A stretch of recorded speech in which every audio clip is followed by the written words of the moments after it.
लंबे चुनाव अभियान और 2 चरणों के मतदान के बाद अब नतीजों का वक्त है। गुजरात और हिमाचल प्रदेश विधानसभा चुनाव के नतीजों के लिए मतगणना जारी है।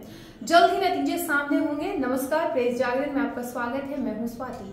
गुजरात की कुल 182 विधानसभा सीटों के लिए 2 चरणों में 1 दिसंबर और 5 दिसंबर को वोट डाले गए। सरकार बनाने के लिए किसी भी दल को कम से कम 92 सीटें जीतनी होगी। गुजरात में बीते 27 सालों से भारतीय जनता पार्टी की सरकार है और अगर एग्जिट पोल को सही माना जाए तो एक बार फिर से बीजेपी की सरकार बनती दिख रही है। आपको बता दें कि अधिकतर एग्जिट पोल के मुताबिक बीजेपी आसानी से बहुमत हासिल कर रही है और 117 से 151 तक सीटें जीत सकती है। हालांकि चुनावी एग्जिट पोल हर बार सही नहीं साबित होते हैं, लेकिन गुजरात प्रधानमंत्री नरेंद्र मोदी और गृह मंत्री अमित शाह का गृह राज्य है और बीजेपी यहां पारंपरिक रूप से मजबूत स्थिति में रही है। साल 2017 में हुए पिछले चुनाव में बीजेपी ने 99 सीटें जीती थी, जबकि इससे पिछले चुनाव के मुकाबले 16 सीटों का नुकसान उठाया था। तो वहीं कांग्रेस ने मजबूती से लड़ते हुए 77 सीटें जीती थी और पिछले चुनाव के मुकाबले 16 सीटों की बढ़त हासिल की थी। लेकिन इस बार चुनाव मैदान में आम आदमी पार्टी भी है, जो अब तक दिल्ली और पंजाब में कांग्रेस से सत्ता छीन चुकी है। आम आदमी पार्टी ने गुजरात में आक्रामक चुनाव अभियान चलाया है और भारत के पश्चिमी छोर पर बसे इस प्रांत में भी अपनी राजनीतिक जमीन बनाने की कोशिश की है।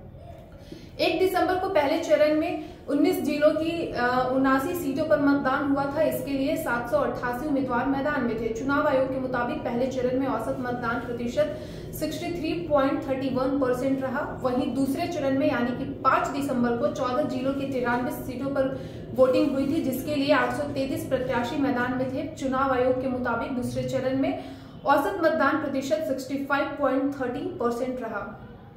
राज्य में सबसे कम 57.59% मतदान बोटाड में और सर्वाधिक 78.42% मतदान नर्मदा जिले में दर्ज किया गया। राज्य चुनाव आयोग के अनुसार राज्य में कुल 4.91 करोड़ से अधिक मतदाता पंजीकृत थे, जिनमें से 3.16 करोड़ लोगों ने वोट किया। चुनाव आयोग के मुताबिक राज्य में औसतन 64.33% मतदान दर्ज किया गया है। ऐसे में इस बार गुजरात चुनाव में मुकाबला त्रिकोणीय हो गया है और नतीजे चौंका भी सकते हैं। एग्जिट पोल के अनुमान के मुताबिक कांग्रेस 16 से लेकर 51 तक सीटें जीत सकती है, जबकि आम आदमी पार्टी 2 से 13 तक सीटें जीत सकती है। हालांकि कांग्रेस ने इन एग्जिट पोल को खारिज किया है। कांग्रेस के मीडिया प्रमुख जयराम रमेश ने एक टिप्पणी में कहा, अब वक्त आ गया है जब एग्जिट पोल ही एग्जिट हो जाए। उन्होंने कहा, एग्जिट पोल में जो सवाल पूछे जाते हैं वो अनुचित हैं। हम जानते हैं कि कौन इन पोल को करता है और किसके प्रभाव में करता है और क्यों करता है। मैं इन एग्जिट पोल में विश्वास नहीं करता। वहीं गुजरात बीजेपी के प्रमुख CR पाटिल ने एग्जिट पोल पर टिप्पणी करते हुए कहा है कि बीजेपी गुजरात में चुनाव जीतने के मकसद से नहीं बल्कि रिकॉर्ड बनाने के मकसद से लड़ रही है। उन्होंने कहा कि गुजरात के लोगों ने इस चुनाव को अपनी लड़ाई बना लिया है और बीजेपी रिकॉर्ड सीटें जीतकर सरकार बनाएगी। गुजरात बीजेपी के साथ के लिए भी बेहद अहम है। दुनिया की सबसे बड़ी पार्टी होने का दावा करने वाली बीजेपी के 2 शीर्ष नेताओं की कर्मभूमि गुजरात रहा है। लेकिन साल 2017 में कांग्रेस भले सरकार न बना पाई हो, लेकिन बीजेपी को कमजोर करने में कामयाब रही थी। ऐसे में इस बार बीजेपी ने गुजरात में अपनी पूरी ताकत झोंक दी है। प्रधानमंत्री नरेंद्र मोदी ने गुजरात में ताबड़तोड़ रैलियां की। वहीं नरेंद्र मोदी ने सौराष्ट्र से लेकर सूरत तक कई रैलियां की और सोमनाथ मंदिर की यात्रा भी की। उत्तर प्रदेश के मुख्यमंत्री योगी आदित्यनाथ ने भी फायर ब्रांड और उत्तेजक चुनाव प्रचार किया। केंद्रीय गृह मंत्री अमित शाह ने चुनाव प्रचार के दौरान 2002 के दंगों की याद मतदाताओं को दिलाई और कहा, गुजरात दंगों के जिम्मेदार लोगों को सबक सिखाया गया और गुजरात में शांति स्थापित हुई। तो वहीं दिल्ली और पंजाब में सरकार चला रही आम आदमी पार्टी ने अपने गवर्नेंस मॉडल को गुजरात के लोगों के सामने पेश करने और उन्हें रिझाने की कोशिश की। आम आदमी पार्टी चीफ अरविंद केजरीवाल ने गुजरात के कई दौरे किए और दर्जनों रैलियां भी की। आम आदमी पार्टी ने अपना पूरा फोकस अच्छी शिक्षा व्यवस्था और मुफ्त बिजली देने पर रखा।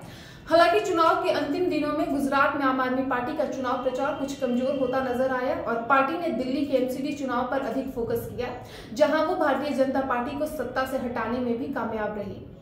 हालांकि बीजेपी ने भी गुजरात में कांग्रेस से बड़ी चुनौती आम आदमी पार्टी को ही माना है और आम आदमी पार्टी के नेता बीजेपी स्टार प्रचारकों के निशाने पर रहे। आम आदमी पार्टी ने गुजरात के लोअर मिडिल क्लास पर भी फोकस रखा और राज्य में पार्टी प्रमुख गोपाल इटालिया बीजेपी के खिलाफ काफी आक्रामक रहे। तो वहीं दूसरी ओर गुजरात में इस बार कांग्रेस ने शोर शराबे के बजाय खामोशी से मतदाताओं तक पहुंचने की रणनीति पर काम किया। राहुल गांधी भारत जोड़ो यात्रा की वजह से व्यस्त रहे और गुजरात चुनाव में उनकी मौजूदगी न के बराबर ही रही। लेकिन पार्टी के कार्यकर्ताओं ने जमीनी स्तर पर मतदाताओं से जुड़ने की कोशिश की और पार्टी की नीतियों को लोगों तक पहुंचाने की भी कोशिश की। हालांकि गुजरात चुनाव पर नजर रख रहे अधिकतर विश्लेषक ये मान रहे हैं कि आम आदमी पार्टी की मौजूदगी ने बीजेपी से अधिक नुकसान कांग्रेस को पहुंचाया है। इसके अलावा ओवैसी की पार्टी ने भी कई सीटों पर कांग्रेस को चोट पहुंचाई है। एग्जिट पोल के नतीजों में कांग्रेस 2017 के अपने आंकड़े के करीब पहुंचती भी नहीं दिख रही है। यदि कांग्रेस अपने पिछले प्रदर्शन को दोहरा पाती है और आम आदमी पार्टी अपने लिए गुजरात में कुछ जगह बना पाती है तो गुजरात के समीकरण दिलचस्प हो सकते हैं।